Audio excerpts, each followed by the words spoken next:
I have a Craftsman 1/2 horsepower garage door opener and it's not working. And it's this one I've got to dismantle a little bit here.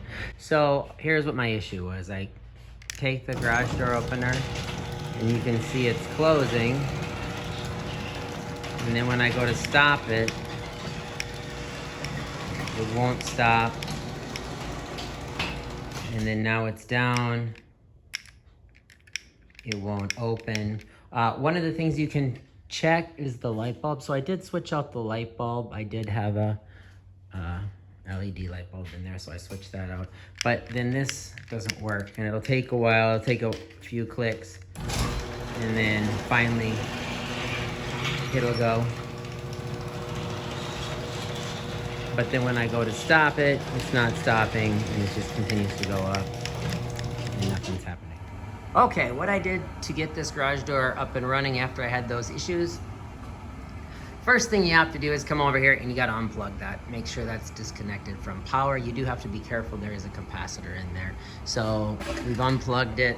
Next thing I did is there are 4 1/4 inch hex screws. 1, 2, 3, 4, and they screw in 1 here, 1 there, and then 2 on the top on the other side. Once you take those 4 out, you can drop this down.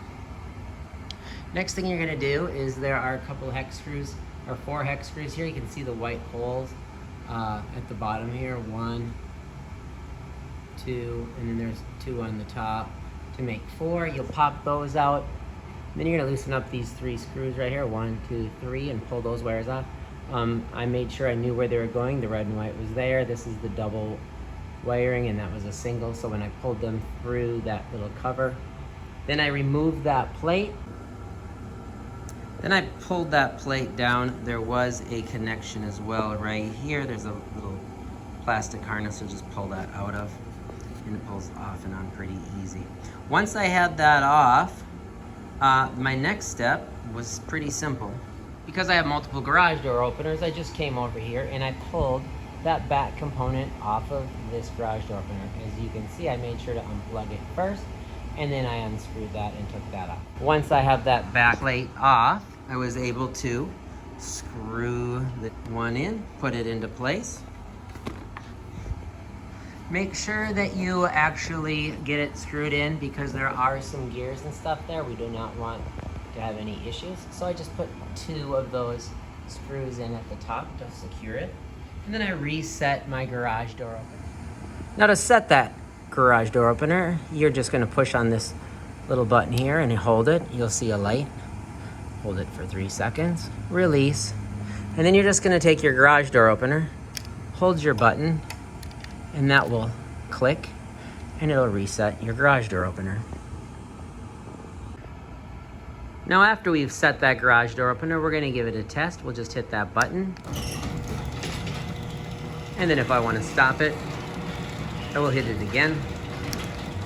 Pull back up, and then it will stop. So just off doing that 1 component swap, I was able to find my issue. If that did not find my issue, then I would continue to process through, knowing that that garage door over there is a working garage door. I would have processed through each of the components until I found what was not working, and then purchased that.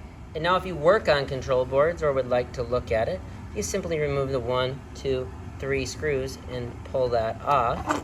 Otherwise, you're simply just gonna flip it over and it will have the part number right here, and then you'll just go and order that part number. You can probably get that new on eBay or Amazon or used. I will probably order a used one, and hopefully this helps. And as always, thanks for watching. Please like and subscribe. And as always, if you'd like to check out one of my other videos on how to program multiple remote controls, please check out that video here. And as always, thanks for watching. Please like and subscribe.